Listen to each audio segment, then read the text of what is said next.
Please explain the focus wheel, the 85-second segment, which I realize is 17 seconds times 5. But I'm interested, too, in the process of vibration. Is the sequence of thought feeling of the same vibrational frequency?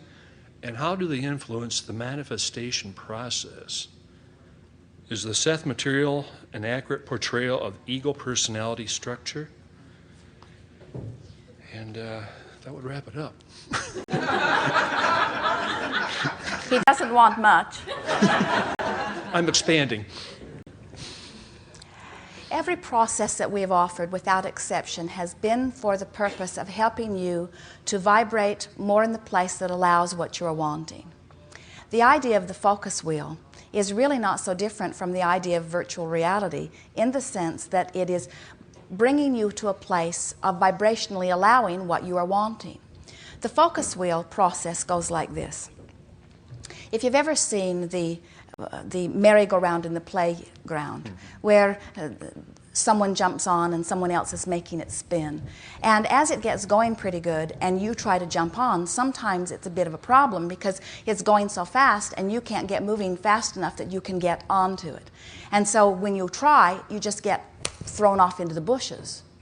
The same sort of thing often happens when you decide that you're going to find a positive thought about something when you are not already on a positive trail. In other words, it's like the wheel's already turning and it's maybe even turning in a direction differently than what you're wanting, and you can't really slow the wheel down enough to get on it, or you can't get on it. In other words, what the idea of the focus wheel, the reason that we talked about it in the focus wheel format was to help you to realize that things are in motion and you have to get up to speed with whatever it is before you can join it.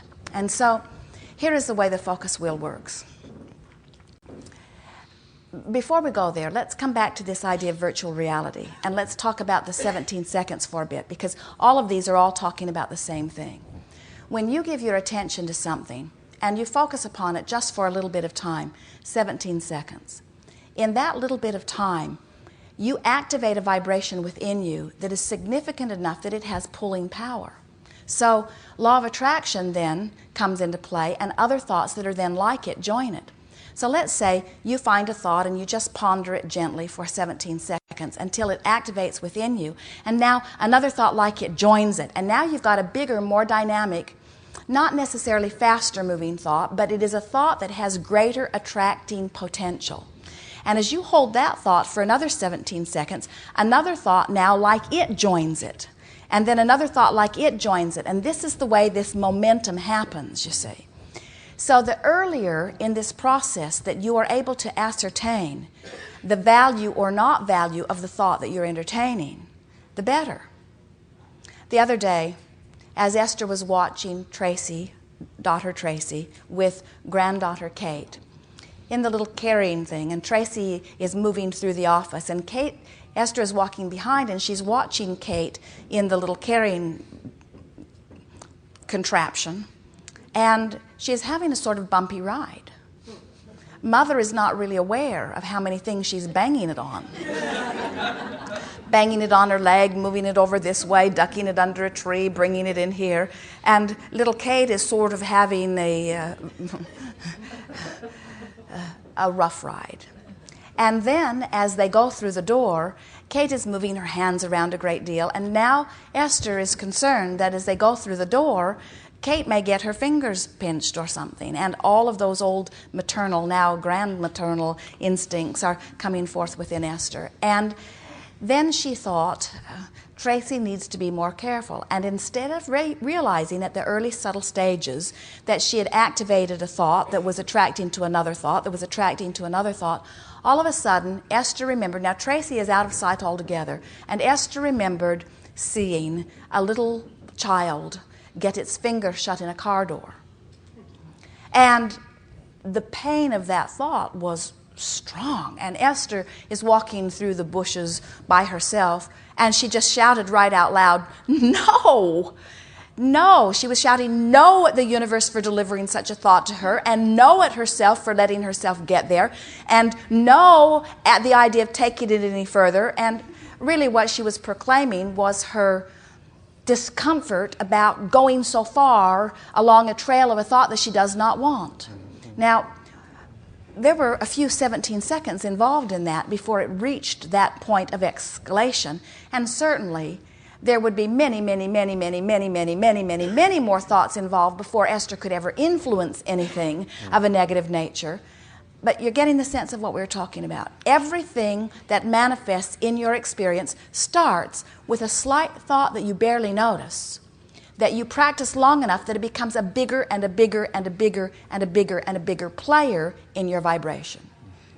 So the idea of the focus wheel is sometimes you're standing in a place where you don't want to be. For example, Esther having this concern that something might happen to little Kate's little fingers or toes or something. And so Esther would realize she's not there, and she might say, especially if it's a worrisome thought that keeps coming up, it's time for me to do some real work on changing my vibration. I've obviously got an active vibration that comes up so easily. It's activated by so many things. Time for me to do a little work and leave that vibration in a better feeling place. And a focus wheel is a good process to do it. So now she would begin reaching for a thought. And the reason that we talked about the spinning merry-go-round is because Esther's going to have to, or you would have to slow that wheel down enough that you could get on. In other words, if you just reach for a really good feeling thought and you're nowhere near it, you're not going to get on. And so slow it down enough that you can find a thought that feels good. And so what you're reaching for is something that you already easily offer. In other words, you could say something I already believe that matches my desire. So Esther could say something like, this is a little baby of well-being, and well-being is natural for her. Now that thought, Esther has no contradiction with it at all. It's an easy thought for her to find, and as she finds it, as you said, you could feel that sort of mushy feeling you were talking about. Esther can feel that that's a thought that she easily accepts. It wasn't work or struggle at all. Esther knows that she's on the wheel. So then she could say something like, and nothing bad will ever happen to Kate. Well, now she's off in the bushes again, because that thought was too big. In other words, she doesn't know that. She knows kids have things happen. She knows that there are going to be some things along the way, and so that thought took her right off. So now she's going to reach back for a better feeling thought. So she might say something like, little Kate has inner guidance also. Esther knows that. That thought feels really good. And her mother has inner guidance too. Esther knows that. That thought feels very good to her. And well-being really is the order of all things around us. That thought feels good too. Now you notice how we're staying really general, because it's easier for Esther to stay in that good feeling place in general than if we try to take her right to the specifics. So we would encourage that she just stay here for a little while until she finds her footing, until she reminds herself that well-being abounds. And then she could say something like, oh, sure, there'll be bumps and bruises. Now, that didn't throw her off in the bushes. But well-being is predominantly the experience, and will predominantly be the experience of this little one. And she can figure it out as she goes. And this isn't anything for me to worry about. This is not anything that's my business. It's not anything to worry about. All is really well here. Now, Esther's sort of spinning on her wheel. The energy has picked up. She's becoming more specific, and she's still in alignment.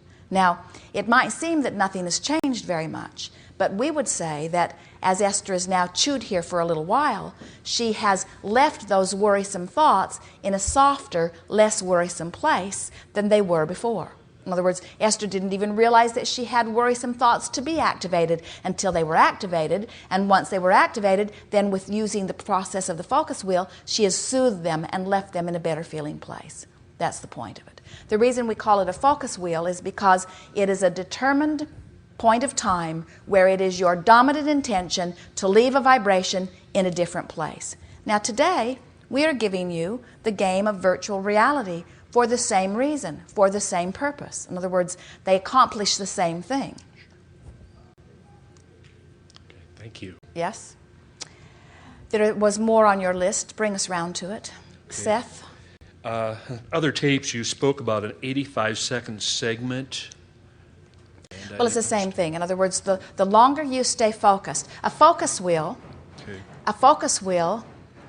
might bring you to a place of connection, and the longer you stay there, then the more you're in that place of connection. In other words, all we are getting at is that the longer that you hold yourself in the place of allowing the well-being to flow, then the more likely you are to make that your dominant vibration. When we were talking about focus wheels, and when we were talking about the 17-second process, or the 68-second process was what it added up to be, we were not then talking so much about the dominant thought that is within you. In other words, we are continually reaching for a new way to express to you that you're offering a vibration whether you know that you are or not. And by deliberately offering your vibration more of the time through a series of these different processes, then you will find yourself deliberately offering a vibration more of the time. That's why we call this the science of deliberate creation. But we noticed, as we were calling it the science of deliberate creation, that so many of our physical friends were getting too involved in the thought itself. In other words, instead of relaxing and allowing the thought to flow, instead of relaxing and allowing the natural well-being, you're out so deliberately after the thought that felt better, that much of the time all you came away with was an awareness that you were not finding the thought that felt better. They're building a new house in the other room. And so by calling it the art of allowing, it puts you in a place of allowing the well-being that is flowing. In other words, it's like we would see our physical friends thinking about something that they are wanting and feeling unhappy that they were not finding the thought easily. And then they would find themselves in the middle of talking about what they did not want. And then they would say, oh, cancel, cancel. They were finding themselves out actually feeling fearful of their thoughts. And as people started feeling fearful of their thoughts, then we began wanting to de-emphasize your attention to the specific of the thought and instead pay attention to the softness of your vibration. It's just a much easier way of going about it. The long and the short of it is, whatever you are thinking about is activating a vibration within you. But every subject is really two subjects, and on one end of the subject you might feel bad, and on the other end of the subject you might feel good. So you've got to be able to discern where you're feeling, you see. So then we began talking about creating from the inside out, feeling your way through it, paying attention to the way you feel as you think. So as you think about employment, now don't give us what you think we want to hear. Let's just play with you just a little bit. When you think about being unemployed temporarily right now, what's the thought what is the dominant vibration? Is it one of absolute security, or is it one of slight trepidation? I occasionally have some very slight trepidation. When you think about the idea of being unemployed for a period of time, does it feel like slight trepidation, or does it feel like true anxiety? Very slight trepidation. When you think about the idea of being unemployed, does it feel like slight trepidation, or does it feel like optimistic anticipation? Majority optimistic anticipation, really. Yeah. When you think about the idea of new work coming to you, does it feel like optimistic anticipation or bouncing off the wall enthusiasm? It's moving toward enthusiasm. Well, we feel it's a very soft, in other words, we feel that it's somewhere between that trepidation, that slight trepidation, and that expectancy of things going better. And so the reason we're demonstrating it to you in that way is because that's the difference between the 17 seconds and the adding unto it and the adding unto it until you're into 6. If you can hold yourself in a virtual reality that feels purely good for as long as 68 seconds, you've shifted your vibration dramatically. But the reason that we are no longer talking so specifically about the 68 seconds is because almost everybody who played the game was timing themselves. And then as they were timing themselves, then they were feeling anxiety because they were not maintaining it. And so the whole game turned out to be counterproductive because all it did was amplify that they weren't there rather than amplifying that they were there. You get a sense of what we're... I know, I was timing myself.